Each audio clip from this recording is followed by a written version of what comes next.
And welcome to the Knock On. James Blanchfield, Johnny Tobin, and Tom Crotty. The usual suspects are back in the chair. Johnny Tobin went missing for a couple of weeks, but he's back. Hello there, Johnny.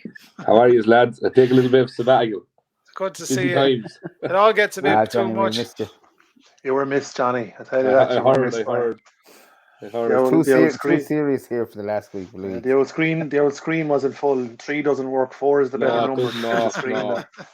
Yeah. A bit out of balance. Lads, a bit of a mixed weekend last weekend for the teams. James Blanchfield, I'm going to start with Kilkenny because you were out first on Saturday. What in the name of Jesus happened against Seapoint? Is we're going great. We were absolutely flying it. I mean, we were flying it. Best rugby I've seen the lads play in 2 or 3 years they played. It was incredible, but probably not the best run up into the game. Few players missing, as we knew. That was unavoidable. Missing Gary Dunn.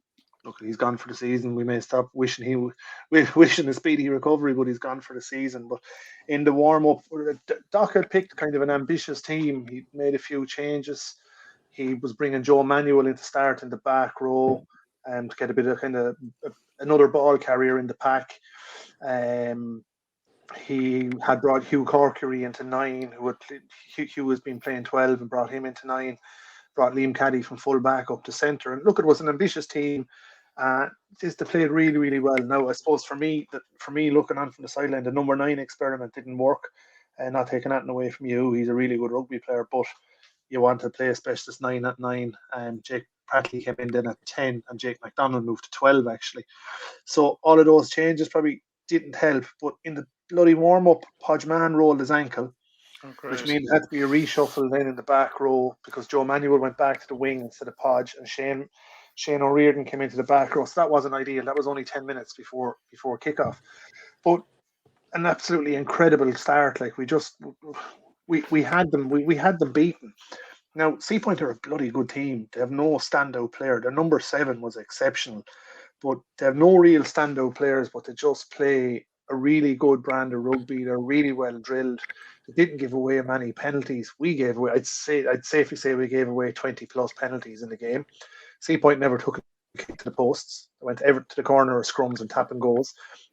But despite all that, and as well as good as they were, we had them played off the park for 60 minutes. They weren't able to live with our attack and play. Jake McDonald got 2 really good tries. The second try was as good a try as you'll see. Maul off a 22-metre line out. We mauled them about 10 metres and then just went out through the back, a couple of loops, and Jake went over in the corner. Then just, it was like Street Fighter. You could see our energy just going down and down and down, and you could see kind of Seapoint started going up and up and up in their performance, and they could see, like, it was clear to everyone we were flat out on our feet. Then they just started bringing finishers in off the bench, and they're as good as what they had starting. And as the last 20 minutes panned out, we just waned and waned and waned. Then we had the injury to Brian Howe, horrific injury. The poor fella has fractured his ankle in 2 places and dislocated it. So he got surgery on Sunday. But that break, we probably didn't use it to our benefit. You know, we were probably panicking, and there was a break in play. We had to move play over to the seconds pitch, and just Seapoint just went on, and look at, they scored 18 points in the last 17 or 18 points in the last 10 minutes, and we just had no response. And we probably didn't use our bench to our benefit either. Like Tyg Butler and Martin Latty weren't used at all, where they probably could have been. But just in the last 10 minutes, we were flat out on our feet. We had an opportunity at the very end, but the poor pass on a knock on, and that was the final play of the game. But you know what, we got a bonus point out of it, a lot of positives to come out of it. And you know, going into this weekend now against Bective, we'd hope that we can keep the momentum going out with last week. No game after that then for 2 weeks, so we can regroup and try and work on a bit of fitness after that. Yeah, absolutely. Well, yeah, it was following the game on Saturday on Twitter and everything as well. It was like, what in the name of scrolling back up and down, going, is this actually happening? But I'd actually tell you, Doc O'Connor had an absolutely incredible game of rugby. His carry, and Seapoint couldn't live with him. But the problem was we had no one coming off his shoulder. Like he was making barreling runs up the middle, and the support play wasn't on his shoulder to take runners off. Like he was making gaps to take. If Gary Dunn was there, Gary would have done that because that's Gary's style of play. Roy Stanley had a class game. Everybody played really, really, really well. Just that bit of fitness at the end. And one actually, Johnny, you'll remember Jack Walsh. Jack was Young Player of the Year 2 seasons ago, but for whatever reason, his confidence seemed to have been down for a little while, and he was even contemplating giving up the game. But his little brother had actually taken his place on the first team, Connor. But Connor was injured last week, so Jack came in his place for the last 2 games, and he played absolutely brilliant stuff at fullback. So it's great to see Jack kind of getting himself back to his best and getting a little bit more confidence. And hopefully he can get a run of games together now with the first and kind of keep that momentum and that trajectory to get himself back to his best. And hopefully we can start climbing the table and get ourselves up to third. We're in 4th at the moment and have a good cup run and get everyone ticking on all full cylinders. Yeah, absolutely. James, I wonder was a bit of lack of continuity and familiarity within the backline, because I think there was probably a bit of that on Facebook, and I thought, Jesus, they haven't played together ever. I've never seen that backline line out for Kilkenny. Yeah, and that was a massive game for you, and it was definitely an experiment. And that's what I was kind of saying, that the half-back, the change at scrum half probably didn't work because moving Jake McDonald from 10 to 12 was a big call. But putting Jake Prattley in, who was a super rugby player, kind of compensated for Jake going to 12. But you probably needed a more experienced 9 inside him. And moving Hugh Corkery to 9, probably didn't work. The passing probably wasn't crisp enough. You would probably forego the speed instead of accuracy, for accuracy. Yeah, for sure. Because Hugh's passes, though they were faster and they were coming quicker, Jake Prattley was reaching for them. Where with Kieran Sutton, crisp. Yeah, Kieran might be a split second slower, but they'll be on the money, So yeah, defensively wise, though, taking out Liam Caddy out of 15, Caddy offers an awful lot in 15 defensively. His voice alone is saving you there. He's always. I just thought it was a big game to make. Maybe obviously you're forced with injuries and whatever else have you, but it's a big game to move everyone. Like Jake McDonald moving him 10-12, massive call. But lads know how he plays. They're familiar with him. Putting Jake Prattley in there, they're not familiar with him. So, my opinion on it is for you to fire off all cylinders and get a win in Seapoint would have been a miracle, in my opinion. Yeah. Off that continuity with the team, Yeah, no, and I think that's a fair comment. It mightn't have been the game to do it, but you know what? I think it was good balls by Doc as well, and he backed his players as well, and for sure. And that wouldn't be questioned coaching decision. It's just it's just unfortunately dealt with a few injuries. Yeah, I mean, Jake Prattley actually worked. He did very, very well at 10. Just my own take was maybe just a little bit more crisper, accurate service from inside him. It would have made a difference on the scoreboard. I don't know, but there were opportunities there in the game where passes were a little bit behind him, and he had to reach for, and maybe that split second. That the split second on the faster service might have been lost by 2 seconds, having to go back and pick up a ball. So, look, you'll never know. But in fairness to Kilkenny, all that aside, we can talk about that till the cows come home. All that aside, the lads showed incredible endeavour and put in what I would describe as an immense, absolutely immaculate 65 minutes of play, barring the penalties, which I know they're working on. Yeah, that's it.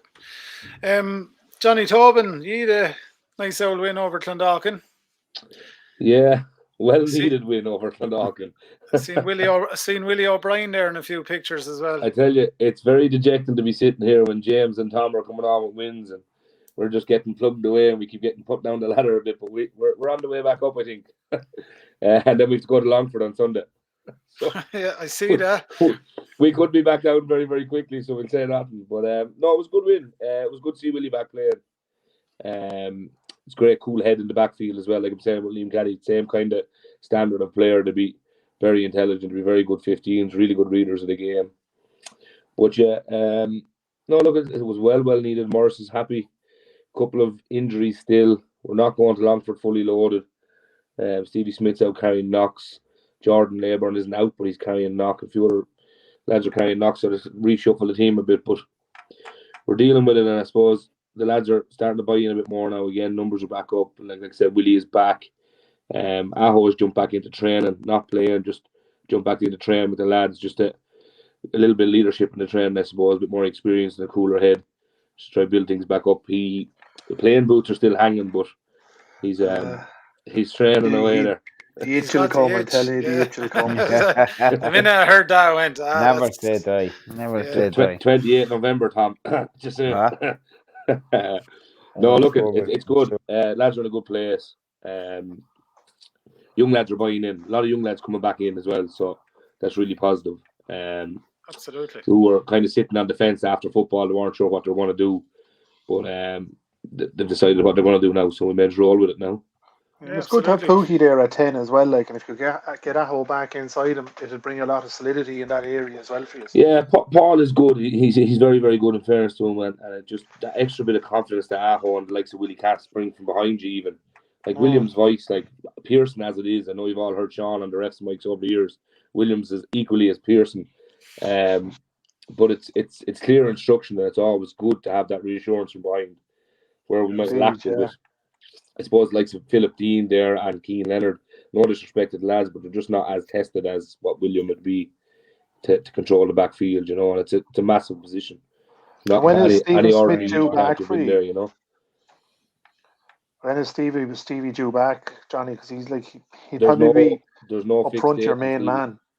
He didn't play last weekend though, did he? Sorry? Did Stevie play last weekend? No, not Clondalkin game, no. Didn't think so, yeah. No. Scott Callbeck was 8th Clondalkin game. There's nothing set in stone for Stevie at the minute. Physio, scans, etc., find out what's going on, but he's benched for the foreseeable at the moment, yeah. How did your scrum go against Clondalkin? Because that's one area where they are strong. I know they're tight. It is a massive lump of a man. Like, they're good, and like that as well. Louis Kilkenny is out injured. Actually, I forgot Louis, the veteran, is out injured there at the moment as well, twinge in his neck. But the scrum didn't go too bad. I only watched the game again there this morning. Morris sent me the video of it. But Tom Cashin, like our tight head, is exceptionally good. He's a young lad there. He's one of the lads we've held on to from the youth system up to the senior system, and then Jordan Leyburn, obviously a very good scrummer as well, and Aaron Byrne is in at loose head. He's not doing too bad there. He's normally in a hook, but with Scott going to the back row because Stevie is gone. But look at, like, it's hard to tell at the minute. We're just still trying to find your feet, still trying to build some sort of a squad moving forward, you know. Build for the cup, Johnny. Yeah, I will. I've no doubt. Carlow then in 3 weeks' time. See, this is the thing, and there's no point in sugarcoating it, right? And it's always a build up for us, isn't it? There's chat already about, look, lads, with Carlow in 3 weeks' time. You know, this is the vibe going around. And lads, and this is the same in Carlow. If you tell Carlow lads you've Tullow in 3 weeks' time, will you turn up and train and play? They'll be there. And then they get a little pinch for it, you know, and they'll play a game and they'll come back and you might get a hold on to them in training, but you have to do what you have to do. You have to motivate lads whatever way it takes. Yeah. Absolutely. Well, yeah, so that's where we're at. Good stuff. And on the big trip up to Longford, Tom Crotty softened them up for you this weekend. Tom, your match as well, a frustrating one? Yeah, well, we'll start. Look, I'll start with the seconds first because they won. In fairness, the seconds got a great win, 28-11. Against a bigger, it would have been a bigger side, a bigger Longford side, very determined side. But there was a lot of young fellas came through and had great games. There was Keane Clark, one of the young fellas come up as a prop from underage. Matt Keogh, another player, came up underage. A young fella that came in from the college, Niall Finnegan from Navan, had a really good game, very athletic in lineouts. It was great to see Johnny Murphy back. Johnny would have been a shoe-in starter with the first, but had a problem with his back, so he's only come back. He's normally plays in the back row, but he played in the centre and didn't look out of place. We had Dave McDermott back. Dave would have played first for a long time, but Dave was only just back from football. So, but Dave had a good game. They stood up to seconds. They played extremely well. I watched some of the game. Liam Slater had a really good game at 10. So we'd be very positive. They're unbeaten at the moment. So their seconds are going very well, and they're second in the table with a game in hand, aren't they? To Mullingar. Yeah, second table game in hand. Good side.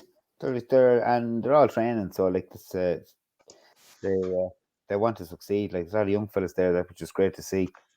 On that side. Now we'll go to first. Yeah, we played. We went up fairly confident, which because we have been playing really, really well. We were only missing really our scrum half, who was out injured at the moment. He'll be out for another week or two with a knee. But other than that, we were fairly strong. As I said, there was no one missing that hadn't been training, or no one that was was going to be put on the team. We played up on the Astra, which we thought which was going to suit us, which was going to suit us a bit better. But we started off really well. Richie White got a fantastic penalty from inside his own half, inside our half, kicked it straight through the post. It was 3-0 up. Then Kevin Brennan got a cracking try from broken play. Things were going really well.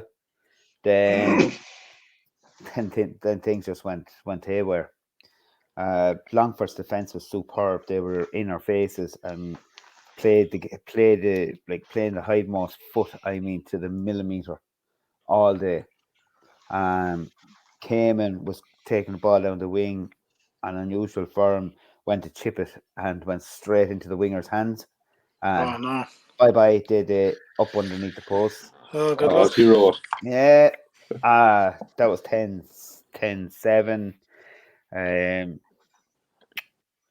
Then we went up, and we had a scrum up on our own, kind of between the 5 and the 22, somewhere in that area, and it was our ball.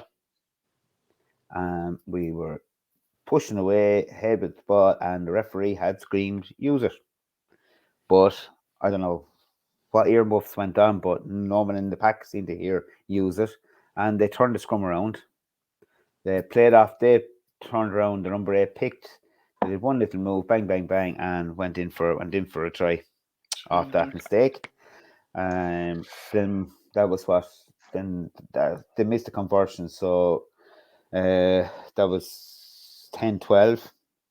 Then we got a penalty back in the second half, 13. It was 13-12. Then they got a penalty, 15-13. Then they got another penalty. That was 18-13. We were absolutely camped in the 22 for I don't know how long. Got a couple of penalties, kicked to the corner, played off it. We went to go wide at one stage. If we had got the ball wide, I don't know what happened, but again, Longford's defence rushed up, and John went to go to pass. A fine decision whether he should have taken the pass. He just cut back inside, got held up, and back for another penalty. Went to a line out, kicked back into the corner for the line out. Wes went up, second row went up, and they were excuses behind. They held him up. Penalty. They have a lot of experience held him up, but he was actually held up, which is excuses be damned. You can't take that away. They kicked it down, and it just there was no chance of us coming back at that stage. We were beaten. But yeah, just a comment that was made. I was actually chatting to Wes there in Kilkenny during the week. He said that you were bullied. Like any team that can bully a team on an AstroTurf, like there's generally a speedy game. Like, and that's worrying for anyone else going to Longford. It's worrying for us this weekend that they can actually bully you physically like Longford typically would on grass. That's what I was just going to say. That's what they always do, though. Like, I mean, Dylan Quinn there, he's been the Leinster Junior tight head prop for the last 5 or 6 years, and they just build a pack around him, and they have a couple of big second rows there as well. It's still in the balls. Is he bald? He's a fella with tattoos. He's a really nice guy, but a fantastic player. The prop. Yeah. I don't know what his name is. He has his bald head. That could be him. He was really, really good. We lose a bit of age, Tom. You know. But it was very simple. Like, it was summed up the other night to me in the club when the comment was, Longford played like a cup match, and we played like a league match. Yeah, they took every point they were offered. That was the difference. They didn't actually it was there's just their sheer determination in defence. Like our defence was really good. I mean, that try, the second try they got, fair enough. Yeah, we should have put it down, but it was a good little move. It's just one of those things. The first one was just the first try, like, was just a break totally against the run of play, but that actually changed the game. Yeah. I wouldn't. It's hard to know with them, Is Colin Glynn still playing out half for them? I think so. The out half is kind of a big chap. Yeah, but he'd have good smarts, like. He's intelligent. He had. I'll tell you what the difference between the two teams is. That's the other thing. The platform that our backs got.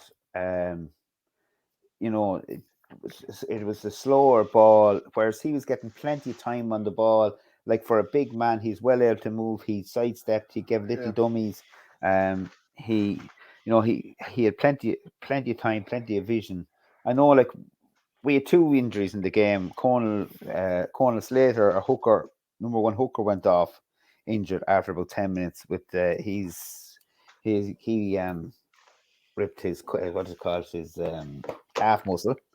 Right. So I think he's gone for a while. So the same thing. That was our darts. That was Evan Gordon is a fantastic player on pitch, but his darts, and he knows himself, his darts wouldn't be as good as Conal's, So that was number one. And then my own fellow Dan went off with a shoulder, so the back line had to change, and that was early in the first half as well. So, but they're not. Look, that's not. I don't think they're excuses. We didn't play well. The lads, when the dressing room was a bad dressing room afterwards, we knew we were beaten by pure determination on their side, but we just didn't play well. Because you still had a lot of experience in the pack there, like Larry at loose head, Wes at number 6. I mean, Ross Byrne there, like, their lads had a lot of smarts as well. But the smarts weren't there, James. We could go on all day about it, but they're just, the simple fact is we weren't good enough, and the players know themselves. It wasn't the team that played against Wicklow. It wasn't that. Like, we went out against Wicklow, even though we lost, everything was in place to say we should be going to Longford on a roll from that, to say, yeah, we should be able to beat them. But now, the journey to Longford is worth 3 points to Longford. It is worth 3 points, but we got a bonus point coming out. Tom's frozen. We went to he's back there before, because I don't know. I don't know when the last time we got a bonus point or a point out of Longford. Yeah, that's what I was saying. It's a horribly hard place to go. Is it a mentality thing at the moment with 1A or 1B teams? Like, do you think going to Longford, if you get a losing bonus point, you're doing good, and if you get a win, you're exceptional? Because it's a very hard place to go and get a win. Well, it is a hard place, like, and it's not anything like. It's a fair spin. We all know, like, Longford are a good side, and they always have been. And it's a case of when you go. Like, the horrible thing about going to Longford is you have to get in a car. You're traveling for nearly 2 hours. Then when you get up there, it's very hard to get yourself clued back into a game. And we started well, so it is that bit of it. Like, but it's no different than going to the Black Gates. And let's be honest, Johnny. No, but you'll definitely get the same reception anyway. Like. It's like when a team believes in itself, and they do believe in themselves up there. And it's the same when Tullow have a belief that Carlow haven't had for a long time at home. You hate going to a place like that where teams believe. Used to be New Ross used to have it, but there's. Well, I would agree with you there. We do have that. It is that one sort of fortress that you go, one place that you go to. Now, we are disappointed we didn't win the game. Yeah. We are just really, really, really disappointed, because I thought of all the times going that we should have pulled it off. Yeah, but you got about 5 penalties in there, 22 that you could have kicked over the bar. Yeah, and you kicked in the corner. I understand you were 6 points down. You needed 7, but if you kicked 2 of them 5 penalties, you were 5 down. Yeah, but if 5 points, 2 penalties, you kick them 2 penalties, you win the game. Yeah, but I think it was just at that stage there might have been that little bit of doubt that if we kicked a penalty, we might not get back down. How the hell are we going to get back down there again? Because their D was so good. Yeah, but if you notice how good the defence was, it continued to give away penalties. 3 phases after 3 phases. So you would have got down, kicked to the corner, or kicked to their 10, got another penalty after a couple of phases, and then nudged it over the bar. Yeah. I think See, game Tobin's only management trying to there, get out of maybe a bit of information fear out of factor. you now, Tom, for 3 weeks' time. He's someone behind him writing all this down and feeding it back to Morris Lowe. Well, I tell This is Listen, where you attack Carlow listen. now. Everyone has to understand when it comes to Tullow Carlow, there's no game plans, there's no game management. It's just cup pure rugby, out. look. See what happens. You know that it's cup rugby when it comes down to that. Look, we're disappointed, and the lads are disappointed. So we have to get back. We're playing Boyne at the weekend. So, I mean, That's at home, Tom, is it? Yeah. Won't be easy either. no, it's not going to be easy. I mean, Wicklow beat them at the weekend, so they're going to come back with a sting in it. It's not just us going to have a sting in their tail and be pissed off. Like, they're going to be Well, very they'll be pissed very off. pissed off with that loss. They will. You know, Be they very were pissed top. off with that They were loss. top of the table, and I presume, and I think actually believe they'd stay there. Yeah, they stayed there. Yeah, they stayed there on points difference. Yeah, but like it's, I'd say like they're going to come down to us with a sting in their tail. Yeah, and it's all about who wants it more then. Yeah. You know. Interesting. Busy weekend of it. We're going to change direction now. We'll talk about the Irish team. We'll give Tom Crotty a chance to have a crack at James Lowe This is now Tom's in moment. a few minutes. But the team, today is Thursday when we're recording this, so the team was named today for Saturday's match at 1:00. So I'll just name it for people that haven't heard it that are listening to the podcast.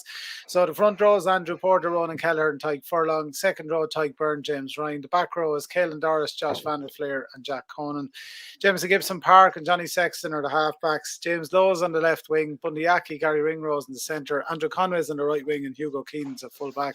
And your replacements are Dan Sheehan, Keenan Healy, Finlay Beelum, Ian Henderson, Peter O'Mahony, Conor Murray, Joey Carberry and Keith Earls. No place for Simon Zebo, Dave Kilkine, and Gavin Coombs is sick. He hasn't trained all week, and there's a lot of people talking about that. Lads, in general, what's your own thoughts of the team named? Andy Farrell's taken over coaching Leinster for the weekend. You want to stop that now. You're one of these keyboard warriors on Facebook. I'm only joking. No. Be playing Leinster. No, it's 5 Leinster backs, 1 Munster back, 1 Connacht back, 7 Leinster forwards and 1 Munster forward. So I think it's a pretty good team. 14 Leinster It must be a good team. 14 Leinster, 6 Munster, 2 Connacht and 1 Ulster. Just a token Ulster player. I think Finlay Beelum, I have a horrible feeling he's just a token Connacht player on that bench because of the mix. Like, he's a decent player, but like you've Andrew Porter starting at loose head, and like he can provide cover for tight. You know, he can switch across anyway. Maybe it's not that easy to do it mid-game or whatever, but I was surprised to see Cian Healy and Finlay Beelum both on the bench. You know, I don't know sure who else you'd bring instead as what an extra player you put in there. But yeah, it's my only surprise out of the team is probably James Lowe. I've nothing against James Lowe. I'm a Leinster supporter, of course, and all that sort of stuff. He hasn't set the world on fire for Leinster. Yeah. Can I ask you a question? No, but before he's worth his further? place there. Yeah. One is just name me one winger in Ireland in better form currently at this moment in time that warrants a start ahead of James. The man brought in Connacht that The man in drafted Connacht. in during the week. Trial? He's too fresh. Trial? Has He's he been too trialed? fresh. Has he been tested? True enough, yeah. One more, I like he's in form in Calvin URC, Nash. don't get me wrong. He's in form in URC. But tried and tested. One True, winger. yeah.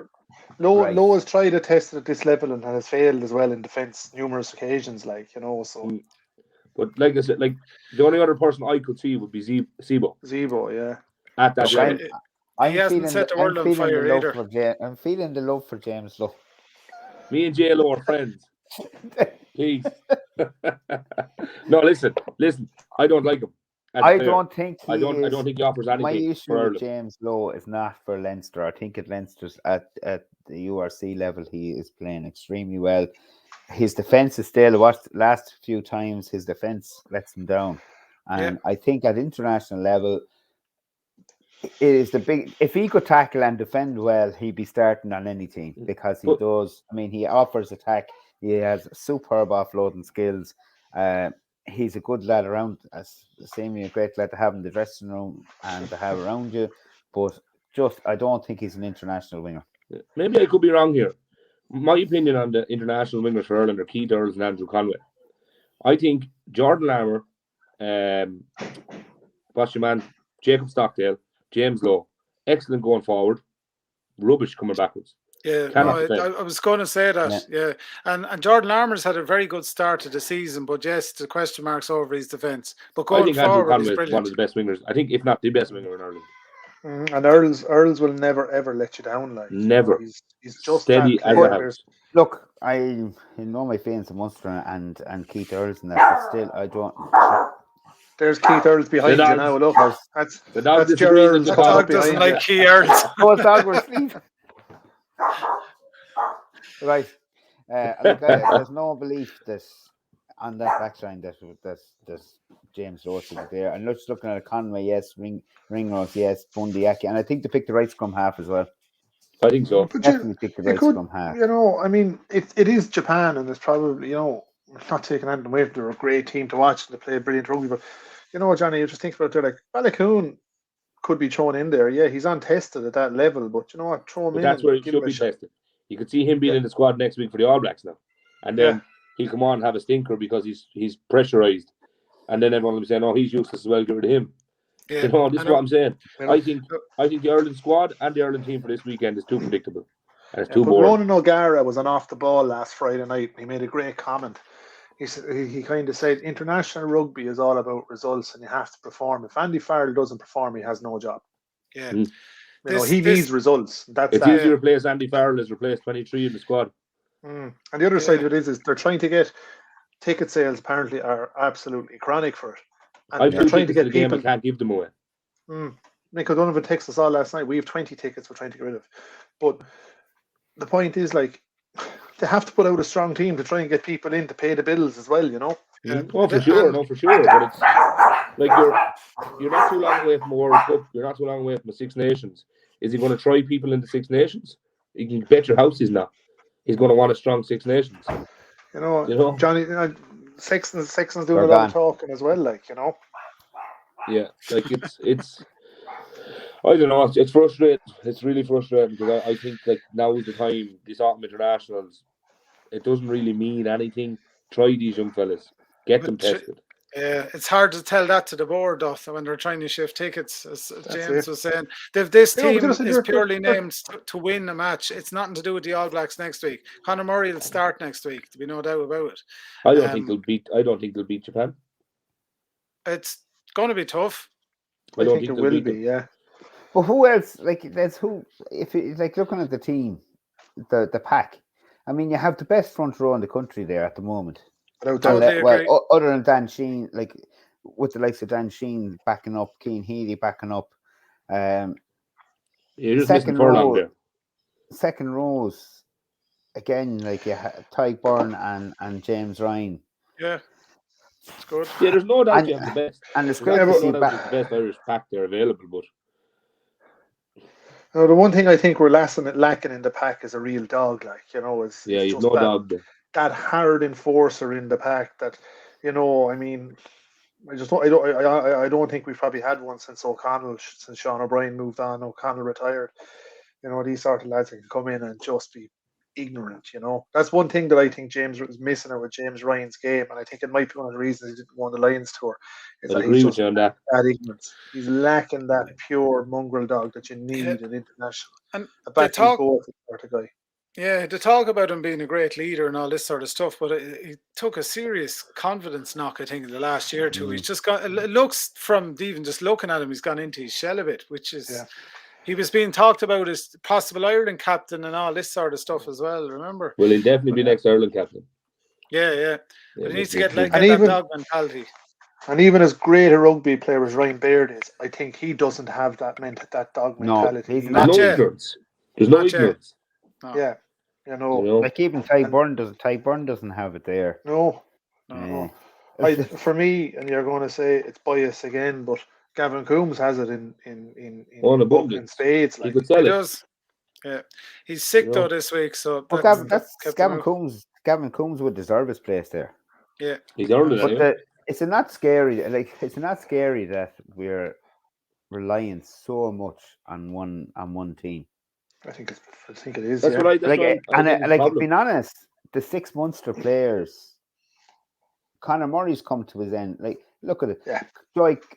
Keith Earl's coming to the end of his career. Joey Carberry, absolutely kicked out off. of his depth at the moment for some reasons. Looks so uncomfortable on the ball. Conor Murray coming to the end of his career. Peter O'Mahony coming to the end of his career. Take those out. Who's replacing them?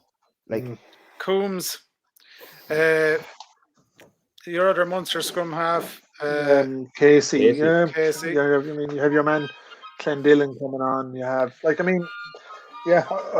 see your point, Tom. But your man Clondalkin is there. Hodnett is coming back in. I think Munster are starting to produce players, and I think they're starting to produce the right players. And funnily, they're all from the same old neck of the woods down there in Bandon and Skibbereen and West Cork. Willie Canavan country. That's it. That's it.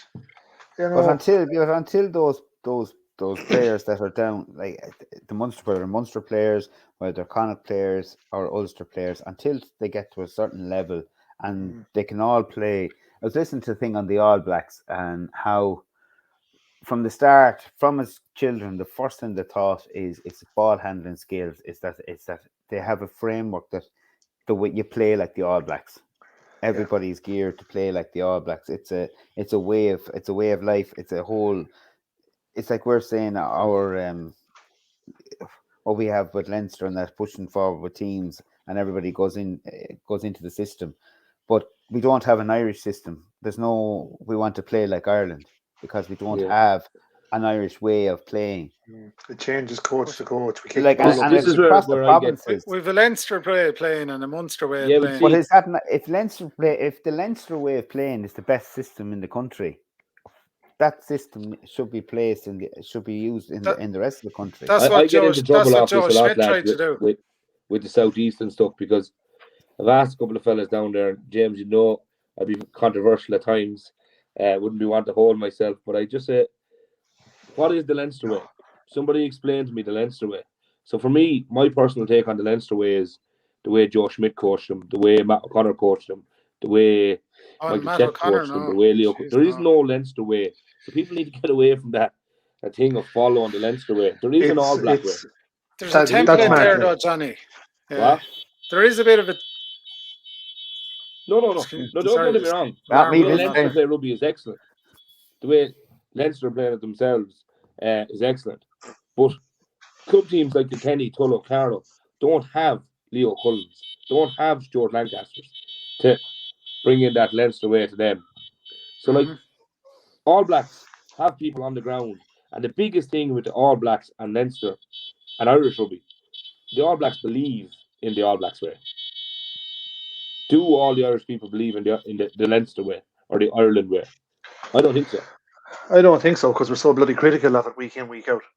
Yeah, but sure, even look at us, like, but even me, But sitting there giving out about, like, I think that's perfect world thinking as well, Johnny. To think we can do that as well, because all of these provinces, we're all like, they're at the end of the day, they're all in competition with one another, and it was hard enough for Ireland to pull that mentality together to actually get rid of the Munster Leinster kind of clashes. Remember the all-night interview with Rob Kearney about it?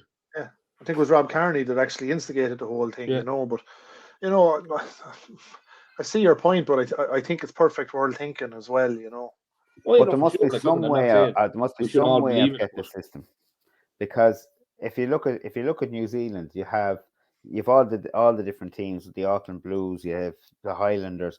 They all play a similar style of rugby. There's no change around. What do you call them? Tried to change it with the Auckland Blues. The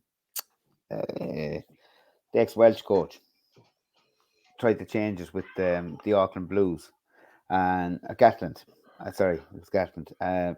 Tried to change the way they played and tried to bring in a European defence, and they were bottom of the table. He left to go with the Lions, and new coach came in, and they went back to playing the way they had been playing and back to the same formats.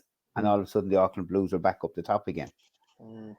So it doesn't, like, there has to be a format that those teams are just as much in competition or more competition than the Leinsters and Munsters of this world. But they all play a similar style of rugby, whereas Munster rugby and Leinster rugby are chalk and cheese. But you know the big thing on it, Tom, for me anyway, personally, is they play the similar style rugby, but they play a basic style rugby, and they all play it very, very well. Yeah. Sure, Like I rugby see is training better. sessions, and even in Tullow, like some teams I'd be out watching, and even myself over the years, you go to a training session and you're looking for lads to run an unders line with a 10-12 switch to hit the 15 on the far 5 meter line, when they can't actually catch past 3 meter passes. But you're looking for this miraculous thing to happen, like, and this is the problem. And I've done it myself. I've been guilty of it many a time. I've often looked to my brother David to throw passes to Killian Redmond coming in from 15, 20 meters wide. It just doesn't happen because we don't have the skill set. And I have a big issue with rugby in Ireland, and like it's just with that. You look at Wales, like we go and play teams in Wales. You all done it. You toured Wales. You toured everywhere. They lift at under 14s. We don't lift at under 16s.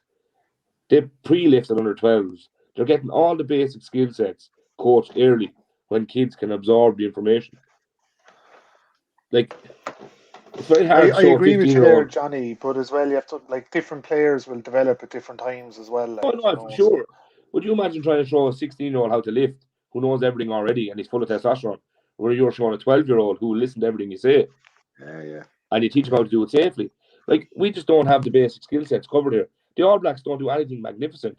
They just do everything perfect. But it's so hard when you come into the clubs, like, and you're trying to get, like, at minis or whatever, and you're trying to get coaches, and it's literally a case of, have you played rugby before? Yeah. Any chance you coach? You know, this father Yeah, rise exactly. up. No, What exactly. you're doing on the side, Look at, like the amount of poor lads that are grabbed in off the sideline, never played rugby in their lives, and are helping. So my own out father at was minis. one of them. Like, You know, I so understand it completely, but it's an issue that Leinster rugby, I think, are failing. And Irish rugby maybe are failing. It's something that we're working on a lot at the moment, and kind of Vinny O'Shea's our club secretary, but he's working a lot on streamlining things, and that's one of the things that he's actually doing. He's compiling a coaching book for Kilkenny Rugby Club, kind of say, well, this is how teams should be coached, and we're kind of educating our coaches as well, and we kind of have coaching workshops for different coaches that are associated with the club. Richard Byrne, for instance, will come in and do a workshop with the club. But I suppose one of the big things that we've always found out is kind of coaches will have their own perception on what they want to do and how they want to do it. And it's done back to something I said a few weeks ago. It's all done with the focus on a short-term success, which is trying to win a cup in that one season. That's not what success is about for me personally as a coach. When I was coaching against you, Johnny, I always said to the fellas, success for me is in 10 years' time seeing all those kids out on the pitch playing rugby, adult rugby for Kilkenny. That's one of the things that we're focusing on a lot in the club is in our WhatsApp groups, in the coaches' WhatsApp groups, we don't mention scores. If the lads won or lost, that's all a coach will say. We lost to Carlow, we beat Tullow, you know.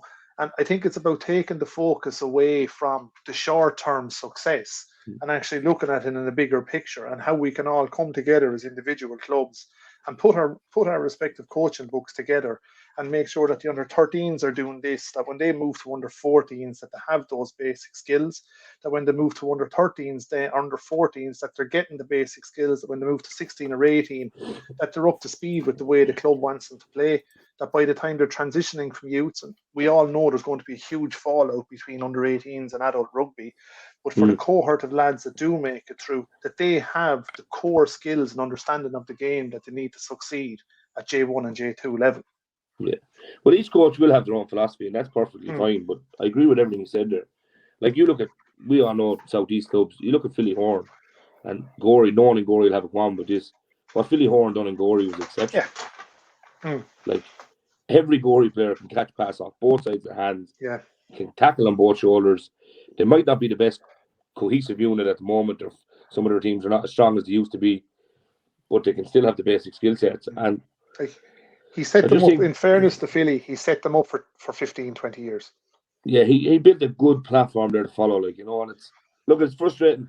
I can't say anything. I'm not in Tullow anymore, coaching wise. I don't do any youth teams there, so I can't. I'm not going to give out about lads. They're doing their best. They're there and they're trying, but that's the thing. Every coach is well intended. Everyone is doing their best, and we don't have the support networks to help. I know we have coaching courses, and there's so many coaching, like there's only so many coaching courses lads can do. but it's trying to get players, and Kilkenny have a great idea with that, and we're well with that. And Carlow will have to do the same, and Tullow will have to do the same going forward, because our game is under attack from every direction at the moment, especially with concussions and everything. We have a fantastic game. Yes, there is injuries, the same as any other sport. I believe there's just as many concussions in football as there is in rugby, but it's just under the cover. I think soccer are really coming through. Similar or soccer more. are under serious problem with dementia. So like, there's all those things with sport, and we have a fantastic game there for girls and boys. And if we can just get kids trained better, the basic skills better, I don't think you'll have as many of those injuries coming up forward. You won't, because the game will be played faster. It'll be far more open with if kids can pass off both sides, offload off both sides, are looking to play the game and get away from this just banging off each other. And that's what happens. There's more injuries through lads not knowing what they're doing and just, I'm going to burst someone, and you go up and hit them. Whereas instead, if that mentality, if you go from the winning that sort of teaching them as kids, it's not just about banging into each other. It's about trying to avoid the tackle, trying to get the ball away, and play a faster and much more enjoyable game. Play smarter, not harder. But it's if you watching those junior cup games, it was great to be able to see them this year. I hadn't seen schools rugby like that at junior cup in a long time.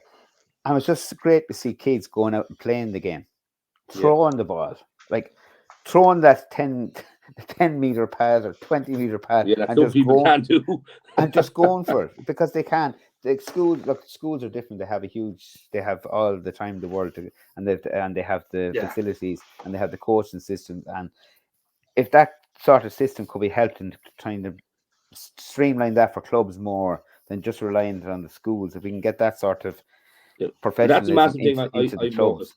When I started in Kilkenny College was the difference in the skill sets, and the reason is exactly that.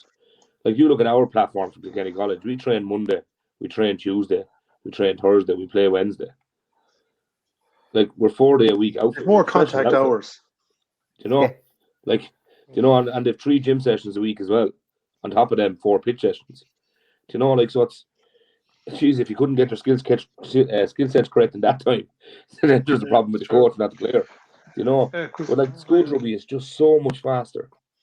And even the Southeast, like, I know I'm involved with it, I'd still say an under 16 junior cup, Newbridge or Kilkenny would put it up speed wise to a Southeast team. Yeah, probably would. Like, their tempo on the ruck, like, they've 2 people in the ruck max. Club teams have 4 people in every ruck. It's just like down here. But look at down here in Kilkenny, like, we're very, very fortunate, like, to have Mick McGrath. Like, Jesus, like, the man, he captained us to a Towns Cup in 1987. He's coaching. I think he's coaching the under 13s and the under 8s at the moment. The most important team in the club, 13s. But he's like, it's back to what we were all saying. Like, Mick's mantra is he understands different players will develop at different times, but just get the basic skills into them. And that's what he's doing. And I can tell you, he's probably doing nothing different. The reason I'm saying it is he's probably doing nothing different with the under 13s than what he's doing with the under 8s. They're just at the level. Yeah, it's just, and develop them as they come through. On schools rugby, actually, a quick question: what is the role around youth player, around schools first years playing club rugby? They can play under 13s. They can't play under 14s. I think we had an issue. They play first year under 13s collectively. They can't play first year under 14s. And do the opposition have to agree to that? No. Okay. No, that's law by Leinster. Or by RFU. That's law. Because I remember I took over an under 13 team in Tullow about 6 years ago now. A couple of lads were actually in Kilkenny College, and we wouldn't have had a team. Only we took 3 lads to stay playing 1 year with us in Kilkenny College. Yeah. We only had 15. I was specifically asked to ask that question. No. First year under 13. That's the rules. And after that, then you can play schools youth on a Sunday. If they're not on a senior cup or junior cup panel. That's we're going to went off on a ramble there. Oh no, cheers, no, you're grand. It's good to have these discussions and everything. Tobin made up for 2 weeks there. Tell you. It's You something made that up by drives me 20 wrong, minutes. and if I get started on it, I go all night. No, it's So- good topic to discuss as well. That's what we're here for. Well, then, lads, best of luck in your games this weekend. We'll be all Thanks very watching the much. telly for the internationals that are on this weekend as well. Keep an eye on Ireland, Japan. France are playing. A couple of the other countries are playing as well. Plenty happening anyway, and we'll be back here again same time. You won't next hear week. from me till about 5 o'clock Sunday. And if you don't hear from me, you know what happened. Well, I just want to wish all the youth teams, the girls and the boys teams that are playing Leinster, they're all out in Leinster youth between Carlow, Kilkenny, and Tullow. So let's hope next week we get a good few wins out of that. Absolutely. Yeah, hopefully we're all happy here next Thursday. 100%. James Lowe has scored 4 tries now against Japan. Yeah, Tom Crotty will lose his marble. and be beaten 5 times on the outside. Yeah, he might even tackle just one or to two balance it things. up. That's it. Lads, thanks a million for joining us as See you, always. lads. Bye-bye. Cheers, Chat to you lads. next week. Thanks. See you Cheers. now.